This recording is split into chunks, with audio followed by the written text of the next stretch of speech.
Blog Talk Radio. Welcome to the Institute for Personal Development, Kriya Yoga Ashram, where total consciousness is the new frontier. Kriya Yoga is union of the individual with the divine. Join us as we explore the practices to initiate this process. Good morning. Welcome to the Voice of Yoga. Let's talk consciousness.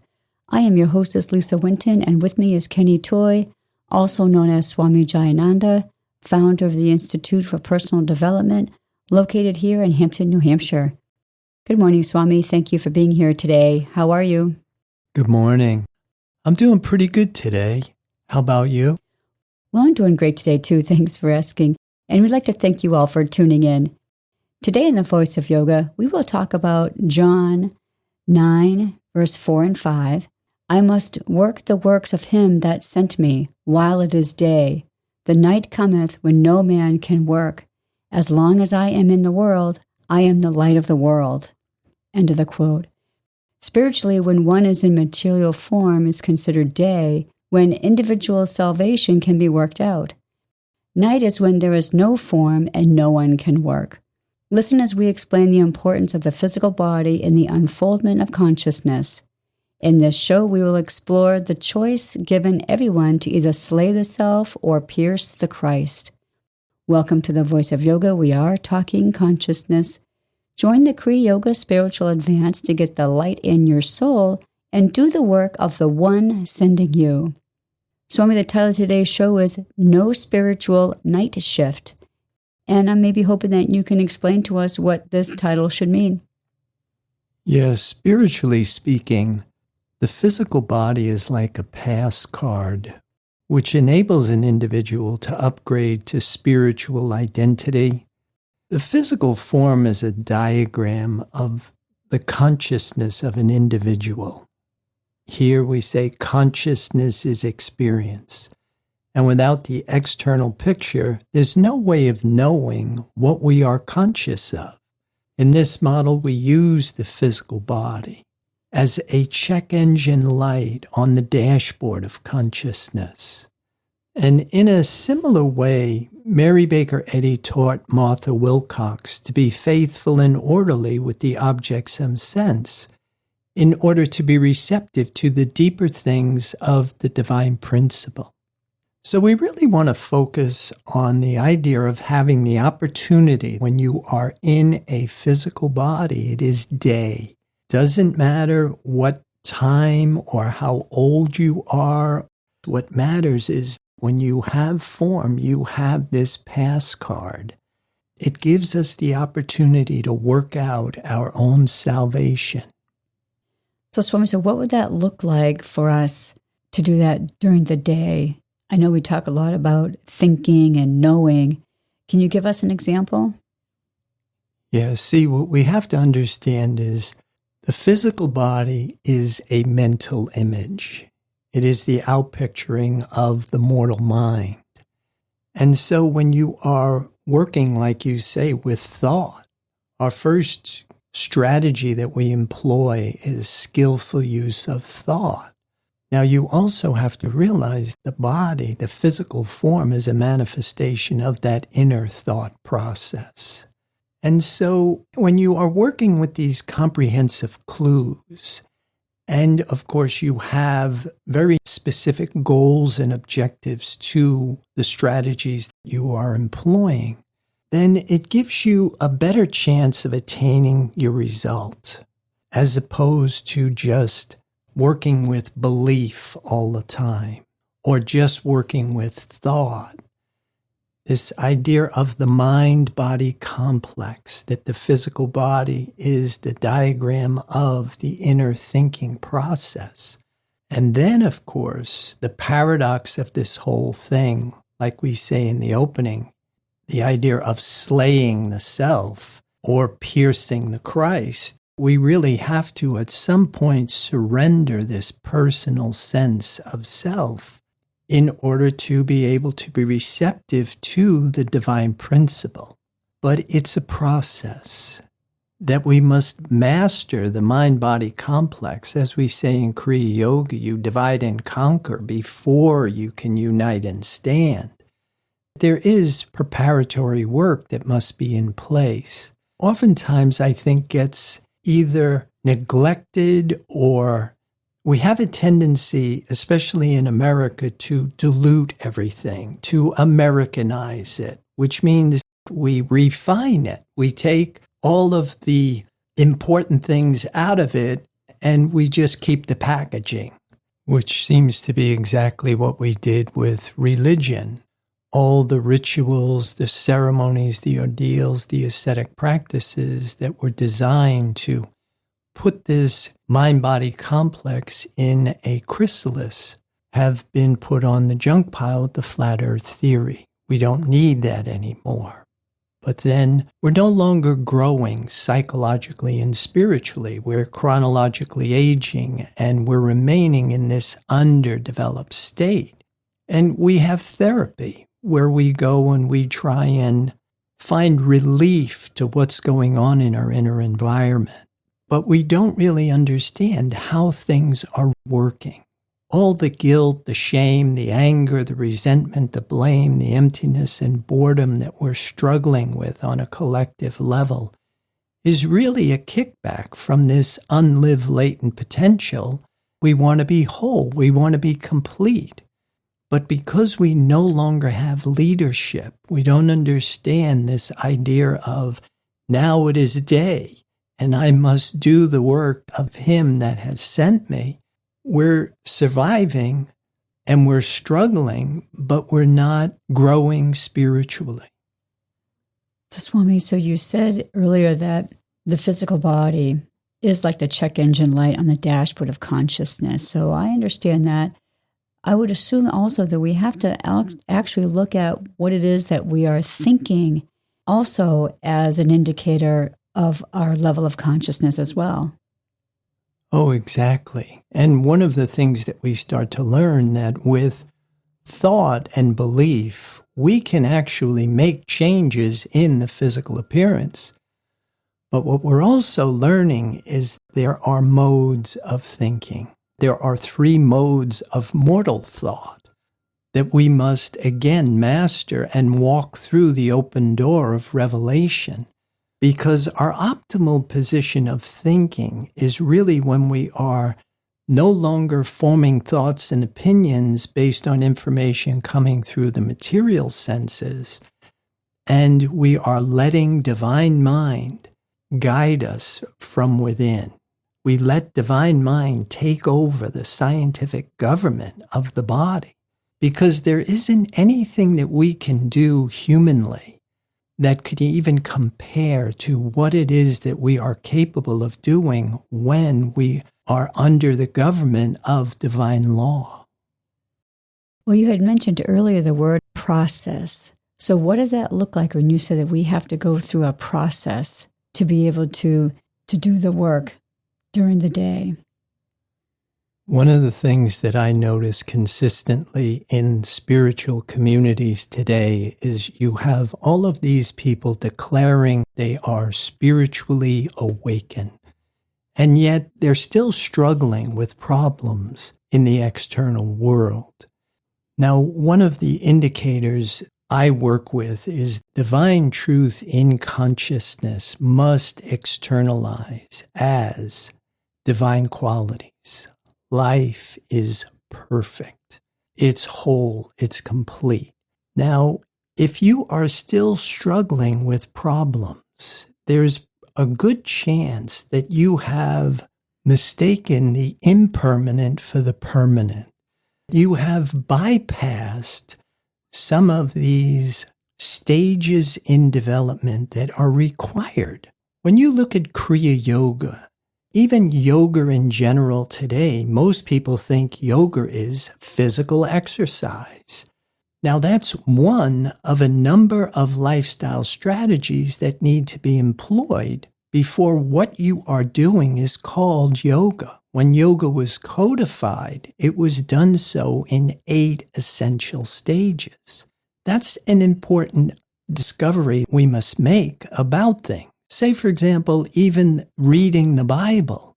One of the things I find very interesting is when Herb Fitch tells us, when you read the book of John, you really want to look at each chapter as a stage or a requirement. So you see, before Jesus rides into Jerusalem, which metaphorically, symbolically, is attaining this higher consciousness, that's chapter 12. There are 11 other chapters that lead up to that. Even say, for example, in the other Gospels that you read, things like the Sermon on the Mount, there are 8 Beatitudes Jesus gives us. And when you unbox them and you see they really are requirements we need to fulfill before we can walk into this higher state of consciousness. Or the Transfiguration, where Jesus takes James, Peter, and John to the mountaintop where Moses and Elijah appear. This is all symbolism. We really have to develop ourselves physically and mentally, and then be willing to surrender this well-developed individual to this impersonal spiritual sense of self, accepting the Christ within. And unless you are willing to distill, purify, and perfect yourself physically and mentally, you will never really have the sensitivity to be conscious of what is invisible and intangible to corporeal sense. And this is what we mean by when we have the 8 stages of Kriya Yoga. Right. When you look at yama, the abstentions, there is a golden rule, laws that are required in order to rise above being instinctual, reactive, and emotional. Laws that are in accordance with universal order, that if you conduct your behavior based on these rules, in Kriya Yoga, they're non-injury, non-lying, non-stealing, non-greed, non-sensuality. Very important to have this value system that is up to this standard. Then the observances, purification. Like we said, you must purify yourself physically, mentally, conceptually. You prepare the mind-body complex to be receptive to this invisible, intangible perfection of being.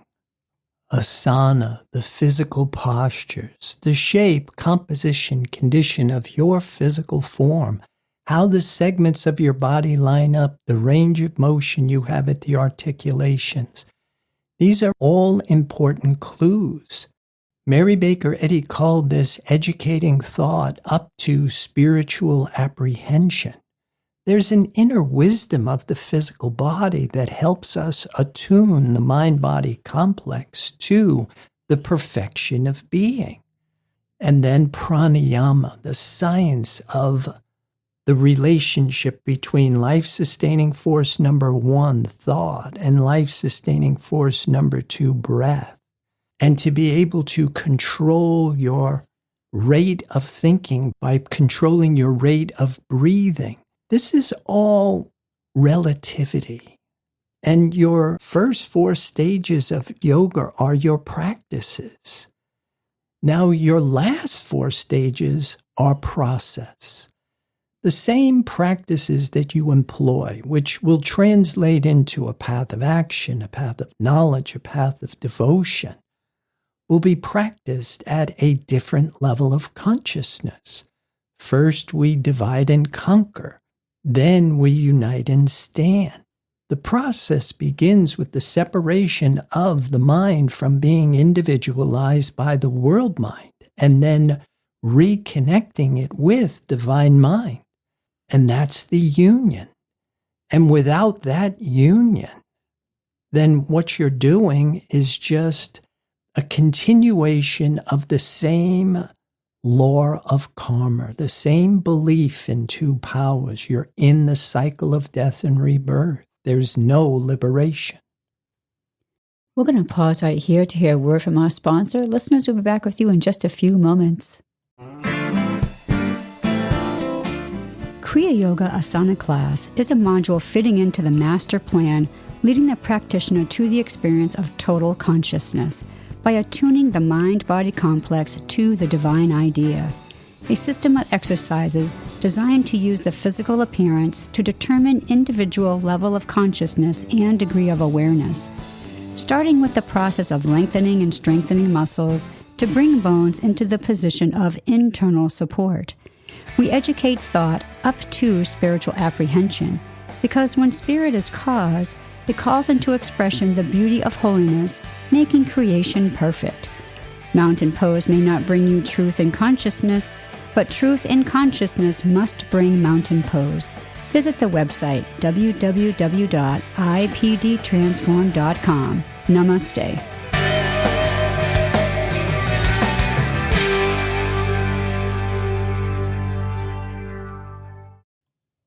Welcome back. For those who are just joining us, you're listening to The Voice of Yoga, and we are talking consciousness. So, Swami, I'd like to spend some time talking about exploring the choice that we are given to either slay the self or to pierce the Christ. Yeah, to mortal sense, it may seem we have a choice. Like you say, we can slay the false sense of self, or we can pierce the Christ. We can deny spiritual identity, which may lead mortal reason to the concept of suicide even. The old saying, God will never give more than you can handle, goes out the window when it comes to suicide. Until consciousness is resurrected into spiritual law, the law of karma runs the show. What we put out is what we get back. For every action, there is an equal and an opposite reaction. Two things can't occupy the same space at the same time. An eye for an eye.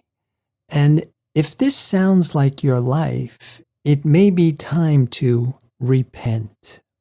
And I still really like what that word translates to in Christian Science, to think differently. Or as what we say here, stop thinking, start knowing. Stop thinking with the material senses. Try and detach yourself from the influence of the five material senses, and at the same time, to become conscious of the divine creation. The invisible, intangible, divine omnipresence is right here, right now, functioning. As Jesus taught, the kingdom of heaven is at hand, but we must be conscious of it. And what you'll find is thinking about it is not the same as being conscious of it. I know a few weeks ago, or it was a while back, we did a show called something along the lines of the two-part authentication for the presence of the divine principle. We must first become conscious of the intangible, invisible omnipresence. But then divine mind must acknowledge itself as you. This acknowledgement was called the birth of Christ, when we are no longer interfering with the divine principle, the divine law, which is pouring out its wisdom continuously. We interfere with it by accepting that we are a finite mortal being. We interfere with it by thinking, forming thoughts and opinions based on this information coming through the material senses. And so when we stop interfering with it, and in silence and stillness, by filling your thought with the omnipresence of the divine principle, which does not report in the material senses, in this silence and stillness, we watch, we wait, we listen, and we let divine mind reveal itself. When divine truth finally illuminates your thought, then you are no longer under the jurisdiction of the government of the law of karma. You no longer will believe in two powers, because just like light dispels darkness, truth will dispel this false sense of what we think is life. So the sense that we want to slay, that's our thought about ourselves. So if we think we are this mortal creature, we want to slay that self, that sense of self. And if we don't, that is when we are piercing the Christ. Yeah, and it's really not as dramatic as that. You don't have to kill. That idea of killing, thou shalt not kill, is in the Bible. You master the mind-body complex, and then you walk reason through the open door of revelation. Once your thought has been illuminated with the divine idea, there really isn't a personal sense of self to begin with. So the false sense dissolves, it disappears, and then from that moment on, now you're living in the truth of being, spiritual identity, the changeless state of being. And when you do that, you have come out of the jurisdiction of the law of karma. You're no longer individualized by the world mind. You're no longer hypnotized. And now you're under the government of the divine law, which is the absolute law of one perfect divine being, looking at itself, as itself, of itself, and to itself. And of course, the litmus test for this is consciousness. It must externalize in your experience. That's how Jesus taught with his miracles. He wasn't sent here to do a patch-up job on God's handiwork. He came here to fulfill the law. The Pharisees didn't understand the law of Moses. They had this material concept about the divine law that Moses was teaching. And so Jesus now came to fulfill that law. And he was teaching with his deeds, not his words. Basically, the divine law must be demonstrated. Spirit testifies with deeds, not words. And basically what Jesus is doing is he is revealing what is always there, the divine creation, the perfection of being. Swami, can we take a look at the Lord's Prayer and what that might mean to what we're talking about today? Yeah, if you are still in a physical form, then it is day, and still time to do the work of the one sending you, which is an important thing to have because you've got this pass card. And the Lord's Prayer, thy will be done in earth as it is in heaven. And how many of us think God punishes sin? To begin to understand life as it really is, we must know God aright. God and God's creation is absolute goodness and perfection, held, controlled, and governed by the divine law of life. Sin, in the true sense of the word, means you're living in the wrong self, sleeping in your senses, hypnotized by the world mind, living in a mortal sense of existence which is held, controlled, and governed by a belief in two powers called the law of karma, or the Lord God in the Bible. At some point, you must begin to realize praying is not asking. Praying is communion with the divine creative principle. I and the Father are one. When you know the truth that life is perfect, what would you be asking for? You rest in the knowledge that the divine creative principle is functioning, even if it isn't appearing in your material senses. You must, by faith, bear witness to this truth until it does begin to externalize in your experience. But if you think God created good and evil, it will never work. So again, paying attention to the details, you have to understand what God is. God is the creative principle, the perfection of being. You also have to understand what sin is. The idea of living in sin means that you think the mental material concept is real. And if you continue to try and fix what isn't there, you continue to short circuit the divine principle. And as a result, you can't figure out why it isn't working. And that can become very frustrating. But as long as it is day, you can work out your salvation. And according to the Tibetan Book of the Dead, translated by W.Y. Evans Wentz, immediately following the transition, the soul has the opportunity to turn to the bright light. But once the light dims, it is night when no one can work. Still stuck in the cycle of death and rebirth, waiting on the law of karma to produce another form, so it will be day.